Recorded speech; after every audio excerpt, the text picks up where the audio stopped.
कल शाम को एक ऑल पार्टी मीटिंग में जहां पर हमारे सारे सांसद बैठे थे हर एक पार्टी के, वहां पर भारत के external affair minister S Jaishankar ने ये बात बड़े स्पष्ट भाषा में बोली कि भारत एक दलाल देश अभी ईरान और अमेरिका के इस मसले में नहीं बनेगा।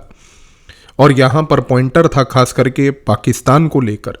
क्योंकि कुछ सांसद वहाँ पर बैठकर ये बात बोल रहे थे कि जैसे पाकिस्तान इस मोमेंट पर मीडिएशन ऑफर कर रहा है अमेरिका और ईरान के बीच में, भारत को वो रणनीति अपनानी चाहिए थी और भारत को यहाँ पर मीडिएशन ऑफर करना चाहिए था। लेकिन इस मसले के अंदर भारत ने अपनी नीति स्पष्ट करते हुए जब ये बात बोली कि भारत एक दलाल देश पाकिस्तान की तरह नहीं बनेगा, तब से कल रात एक ऐसी घटना पाई गई है कि कुछ दवाइयों की दुकानों पर बरनॉल की डिमांड एकदम बढ़ गई है। और आज सुबह जब से स्टॉक मार्केट खुले हैं, बरनॉल कंपनी के स्टॉक प्राइस में भी एक बहुत बड़ा उछाल आया है। ये जलन आफ्टर ऑल इतनी सीवियर क्यों हुई? क्यों आज की डेट में ये जलन है कि भारत जो है इस प्रकार से ईरान अमेरिका के मसले में पहली बात तो दलाल नहीं बनने की कोशिश कर रहा? क्योंकि अगर आप जयशंकर की स्टेटमेंट को ध्यान से समझें तो जयशंकर ने कल यहाँ पर कोई पॉलिटिकल रिमार्क नहीं दिया, बल्कि दो मॉडल्स ऑफ फॉरेन पॉलिसी को देश के सामने स्पष्ट कर दिए।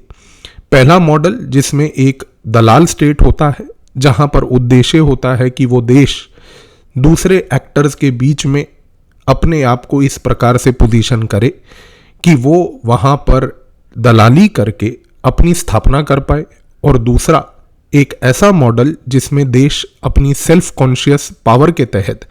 अपने लॉन्ग टर्म स्ट्रेटेजिक इंटरेस्ट्स को आगे बढ़ा पाए। भारत ने आज एक बात स्पष्ट कर दी ये स्टेटमेंट देके कि ईरान अमेरिका के इस लड़ाई के मसले में पहली बात, भारत अपने आप को किसी प्रकार का कोई कोरियर एजेंट बनाकर पेश नहीं करेगा, क्योंकि यहाँ पर भारत को इस मोमेंट पर सबसे महत्वपूर्ण तरीके से अपने आप को जो पेश करना है वो ये है कि मेरी यूटिलिटी जो है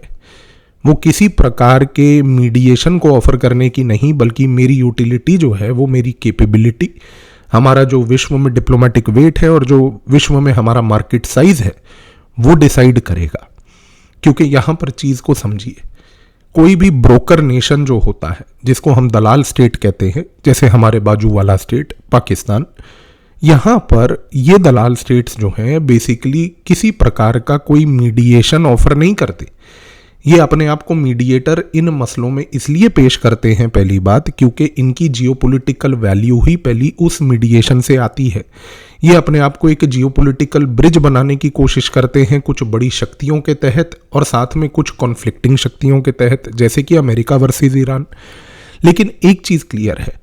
कि जब आप अपने आप को इस तरीके से पेश करते हो, इसमें आपकी पहली बात तो जो ओवरऑल स्ट्रेंथ है वो कहीं विजिबल नहीं होती,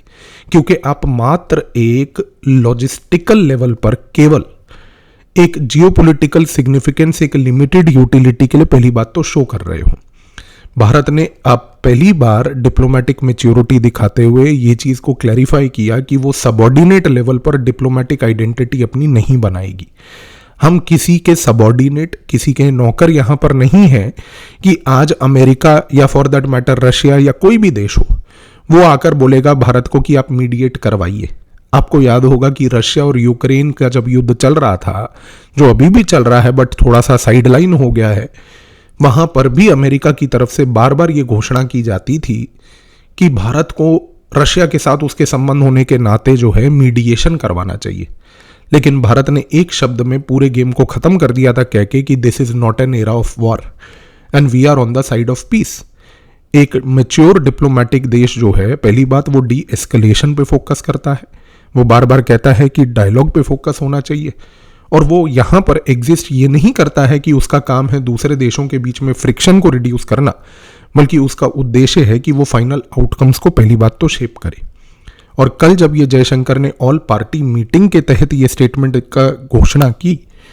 तो ये किसी प्रकार की कोई नॉर्मल ब्रीफिंग नहीं थी, बल्कि ये स्टेटमेंट का वहां पर देना एक बहुत ही स्ट्रेटेजिक फ्रेमिंग थी। और वो फ्रेमिंग ये थी कि भारत आज पूरे इस मसले को देख रहा है, ईरान अमेरिका के इस युद्ध को अनफोल्ड होते हुए ऑब्जर्व कर रहा है, लेकिन भारत किसी भी तरीके से अपने आप को एक मिडलमैन बनाकर नहीं देखना चाहता। जयशंकर की स्टेटमेंट से 3 चीजें क्लियर हो गई। भारत की जो पुरानी डिप्लोमेटिक पोस्चरिंग होती थी, जिसमें भारत हमेशा एक पीस अपील लेके हम तो विश्व के दूत हैं कि हम जो है हर जगह पे जाके शांति करवाएंगे, उस पॉइंट को भारत ने अब ग्रेजुअली डिसमेंटल करते हुए ये बात कर दी है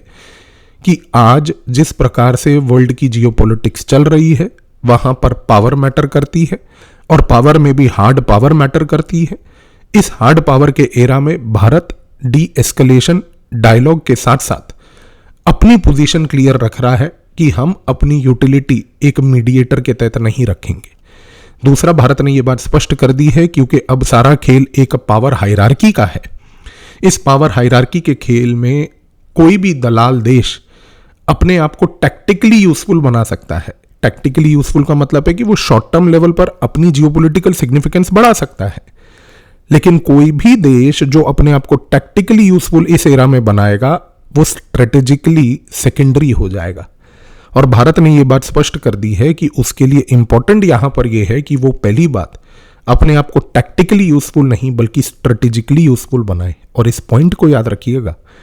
क्योंकि जब आप टैक्टिकली यूजफुल होते हैं आप एक शॉर्ट टर्म लेवल पर यूजफुल होते हैं, जब आप स्ट्रेटेजिकली यूजफुल होते हैं आप लॉन्ग टर्म लेवल पर यूजफुल होते हैं।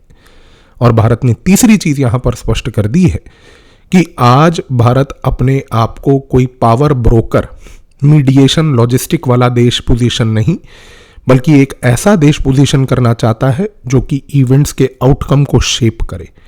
इस रीजन से इस लड़ाई के दौरान भी जितना मर्जी डोमेस्टिक लेवल पर जो भी यहां पर कुछ कॉन्स्टिट्यूएंसीज ने क्रिटिसिज्म करने की कोशिश करी कि भारत ने ईरान को डंप कर दिया, हमें ईरान का समर्थन करना चाहिए था, ये वो टाइप की बकवास बातें जो करी, उसके बावजूद भी ईरान ने स्ट्रेट ऑफ हॉर्मूज के तहत जो लिबर्टी भारत जैसे देश को ये कहते हुए कि वो मेरा मित्र देश है, और उसको वो परमिशन वहां पर उस समय उस लड़ाई के दौरान जब अमेरिका को वो परमिशन वहां पर स्ट्रेट ऑफ हॉर्मूज में गैस को निकालने की नहीं थी, भारत को वो परमिशन उस समय भी मिली और आज भी मिली। भारत की ये जो पावर डायनेमिक्स है ये क्लियर स्पष्ट है कि हम किसी के मोहताज नहीं हैं। अब सबसे बड़ा सवाल ये उठता है कि ये पाकिस्तान जैसे देश को आफ्टर ऑल ये करने की आवश्यकता क्या पड़ी, क्योंकि पाकिस्तान को सबसे पहले ये पता है कि ईरान उसके एकदम बाजू में है। किसी भी प्रकार की लड़ाई यदि ईरान में अगर और बढ़ती है तो ईरान से स्पिल ओवर होगा, जिसकी वजह से पाकिस्तान के अंदर पहली बात तो डिस्टेबलाइजेशन होगा। दूसरा, इस पूरी लड़ाई के दौरान हमारे अफगानिस्तान में रहने वाले लोकप्रिय आदरणीय तालिबान भाइयों ने इस पाकिस्तान को जूतों से मारा है। आपने अगर पूरे विश्व में पिछले 20 दिन की ये लड़ाई को ऑब्जर्व किया हो तो जब इजराइल, अमेरिका, ईरान से लड़ रहे थे, हमारे तालिबान भाई इन पापियों को चप्पल से मार रहे थे और इतनी चप्पलें मारी हैं कि अब इस पाकिस्तान को ये चीज़ भी समझ आ गई है कि हमारा पूरा का पूरा जो इस्टेब्लिशमेंट बैठा है रावलपिंडी से इस्लामाबाद में वो प्रेशर और दबाव में है, क्योंकि उसको अब अपना वेस्टर्न एरिया किसी भी तरीके से जो है वहाँ पर वोलेटाइल नहीं चाहिए, क्योंकि वोलेटाइल वेस्टर्न एरिया इस मोमेंट पर पाकिस्तान के पूरे प्रिजर्वेशन को ही इंडेंजर करता है।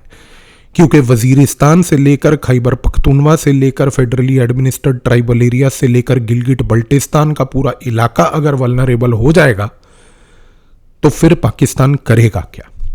इस रीजन से पाकिस्तान का यहां पर ये जो मीडिएशन जो उसने ऑफर करी दलाली करने की, वो किसी प्रकार का कोई उसका फॉरेन पॉलिसी एम्बिशन नहीं है। उसका पोजीशन यहां पर क्लियर है कि मुझे अपनी क्राइसिस को मैनेज करना है। और सबसे बड़ी चीज को देखिए कि पाकिस्तान इस प्रकार की मीडिएशन के बावजूद भी कुछ कामयाबी तरीके से अचीव नहीं कर पाएगा। अचीव करेगा भी कैसे? आफ्टर ऑल उसको मीडिएशन करके किसी भी दो देशों के बीच में शांति लाने का कार्य ना उसने पहले कभी ऐतिहासिक तौर पर किया है, ना आज वो कर सकता है। और दूसरी सबसे बड़ी बात देखिए कि इस पूरे प्रोसेस में पाकिस्तान का केवल उद्देश्य ये है कि हम हमेशा एक ऐसे देश के साथ खड़े होकर पहली बात तो अपनी पोजीशनिंग यहां पर क्लियर कर लें चाहे वो अमेरिका ईरान का ही मसला क्यों ना हो, ताकि कल को दोनों से थोड़ी थोड़ी राहत हमें मिल जाए, थोड़ी थोड़ी भीख हमें मिल जाए। क्योंकि आफ्टर ऑल 85% से अधिक इस समय तेल और गैस का जितना भी इंपोर्ट पाकिस्तान करती है वो भी स्ट्रेट ऑफ हॉर्मुज से आता है। और वहां पर क्योंकि ईरान ने पाबंदियां लगा रखी हैं, तो जाहिर सी बात है कि इस कॉन्टेक्स्ट में ईरान ने पाकिस्तान को तो वो परमिशन नहीं दी है, और वो परमिशन ना देने की वजह से उसकी इकोनॉमी और आर्थिक परिस्थिति इस तरीके से कोलैप्स कर रही है कि उसको इस मोमेंट पर राहत ज़्यादा इंपॉर्टेंट लगती है। तो एक जगह पर राहत हो गया, एक जगह पर ओवरऑल ये पोजीशनिंग हो गई कि भाई तालिबान वालों से रोज़ हम चप्पल खा रहे हैं भैया। सुबह उठते हैं चप्पल मारते हैं, दिन में चप्पल मारते हैं, रात में चप्पल मारते हैं, कभी कभी चलते हुए जूता फेंक देते हैं, पत्थर मार देते हैं। इनसे बचा लीजिए। और तीसरी सबसे बड़ी चीज़ कि यहाँ पर सऊदी अरेबिया के साथ पिछले साल किया गया वो फर्जी डिफेंस पैक्ट, जिसमें ये भूखे नंगे पाकिस्तान ने ये बोला था सऊदी अरेबिया को कि यदि आपके ऊपर कोई अत्याचार होता है तो हम आएंगे। अबे तुम्हारी हैसियत है, भारत से जितनी लड़ाइयाँ लड़े हो, पहली बात तो हर लड़ाई में जूते खा के तुम्हारी हालत ये हुई है कि बुरी तरह से पिटे हो।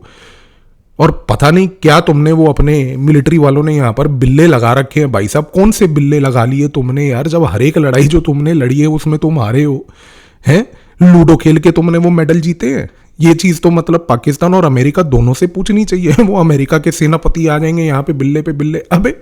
अफगानिस्तान में पिटे, वियतनाम में पिटे, अब ईरान से पिटे। तुम एक देश तो बताओ जिससे तुम पिट के नहीं आए। बिल्ले ऐसे लगाते हो जैसे मतलब तुम्हें ओनली फैंस में जो है वहां पर अमेरिका में माहिरता मिली है और ये पाकिस्तान को लूडो खेलने में माहिरता मिली है। तो चीज को समझिए इस मोमेंट पर, क्योंकि सऊदी अरेबिया पाकिस्तान से निराश है। क्योंकि सऊदी अरेबिया ने 10 दिन पहले पाकिस्तान को बोला था देखो ईरान हमको पीट रहा है, आके हमको बचाओ। तो पाकिस्तान उस समय जो है सऊदी अरेबिया को बोला हम बचा नहीं सकते, हम आपका मॉरल समर्थन करते हैं, हम मीडिएशन कराएंगे आपके और ईरान के बीच में। आज सऊदी अरेबिया जो है वेट कर रहा है इस मसले को ठीक हो जाने के लिए। उसके बाद ये जो पाकिस्तान के जितने चपड़ासी वर्ग के लोग वहाँ जाकर पूरे मिडल ईस्ट के अंदर चपड़ासीगिरी करते हैं, सड़क पे पुताई वगैरह का काम करते हैं, पुट्टी मलते हैं, वो अभी इनको सबक सिखाएगा। तो इस चीज़ को यहाँ पर समझ लीजिए कि इस सऊदी अरेबिया से अटेंशन को डिफ्लेक्ट करने के लिए उसने वॉशिंगटन का हाथ थामा है, ये मैसेज देने के लिए सऊदी को कि आप निराश हैं, हमें आपकी निराशा से फर्क नहीं पड़ता। हमारे अमेरिका के आका तो हमारे साथ हैं, लेकिन अमेरिका और पाकिस्तान का इतिहास डिप्लोमेटिक लेवल पर जिसने भी पढ़ा है, और यदि आप हल्की भी नॉलेज उसके बारे में रखते हैं, तो आप ये बात समझेंगे कि अमेरिका हमेशा यूटिलिटी देखता है कि जब तक इस देश की यूटिलिटी है इसका प्रयोग करो, जिस दिन यूटिलिटी खत्म थू साइड पे। और अमेरिका ने पाकिस्तान के साथ हमेशा ये किया है। उसके बावजूद भी ऐसे देश को अकल और सबक तो कभी आई नहीं। तो आप देखिएगा अभी अमेरिका अगर इसकी यूटिलिटी लेता भी है, लेने के बाद इसको साइड कर देगा, क्योंकि उसको पता है कि इसकी यूटिलिटी लिमिटेड है। पर भारत ने जिस प्रकार से अपनी पॉलिटी के अंदर ये जो नीति क्लियर करी है और पॉलिटिकल लेवल पर पॉलिटी के सामने ये नीति को स्पष्ट किया है कि भारत इस मोमेंट पर ये टेम्पररी शॉर्ट टर्म गेम्स नहीं बल्कि एक लॉन्ग टर्म स्ट्रेटेजिक थिंकिंग के बेसिस पे काम कर रहा है, उससे मैसेज स्पष्ट है कि भारत का ग्रेट पावर एस्पिरेशन है। भारत यहाँ पर इस मोमेंट पर ये चिंदीगिरी वाले काम जो है इनमें नहीं पड़ेगा। ये जो डायरेक्शन भारत की फॉरेन पॉलिसी को कल मिली है, ये आने वाले कुछ दशकों में भारत की पूरी विदेश नीति के ऊपर एक इम्प्लीकेशन रखेगी, क्योंकि ये फाइनली जिसकी शुरुआत रशिया यूक्रेन के युद्ध पे एक statement this is not an era of war से हुई थी, कल इसका पहली बार पॉलिसी लेवल पर जो आर्टिकुलेशन किया गया है, वो आर्टिकुलेशन से अब भारत की विदेश नीति को एक स्पष्ट दिशा मिलती हुई दिख रही है कि भारत अपने हितों के बेसिस पे काम करेगा, किसी दूसरे देश की यूटिलिटी के लिए काम नहीं करेगा। धन्यवाद।